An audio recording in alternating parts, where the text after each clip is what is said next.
En 2012, on a vu tout de suite l'opportunité de mettre en lien à la fois effectivement des acteurs de la ville de Brest et notamment du bas de la Rive Droite, des jeunes de quartier qui s'affirment effectivement dans la danse contemporaine et notamment le hip-hop, et de pouvoir effectivement travailler un projet et de sensibiliser la population brestoise à un projet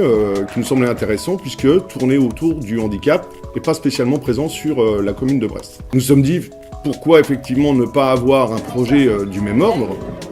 mais beaucoup plus étoffé, et un événement régulier sur la ville de Brest. C'est ainsi effectivement que différentes personnes de la ville de Brest, acteurs, structures, personnes individuelles, associations, ont décidé de se regrouper, mais de travailler vraiment sur un maximum d'événements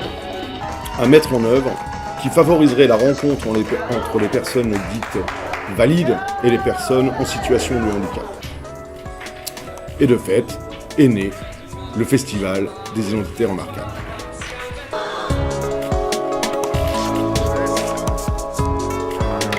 Il est possible de faire des choses ensemble, comme au quotidien, et ce, même pour les personnes en situation de handicap, quel que soit leur handicap.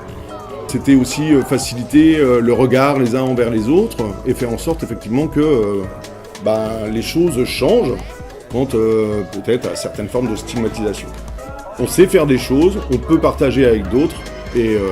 tout le monde a ou une certaine forme de handicap, à un moment ou un autre dans sa vie, mais tout le monde a aussi des capacités, des potentialités et donc une identité forte à faire passer. Ça a été l'occasion de mettre en place des ateliers divers et variés, un tournoi de jeux de société sur une journée, un mercredi, qui permettait effectivement de rencontrer personnes, jeunes, moins jeunes, en situation de handicap ou pas. C'est en dehors du lien que ça génère, c'est un projet effectivement qui est intergénérationnel, c'est un projet qui est interculturel, c'est un projet qui permet de lutter contre les discriminations. Il n'y avait plus aucune différence,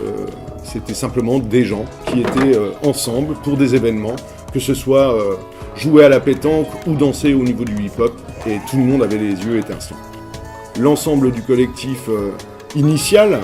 a souhaité effectivement retravailler sa copie au vu du bilan et de l'évaluation,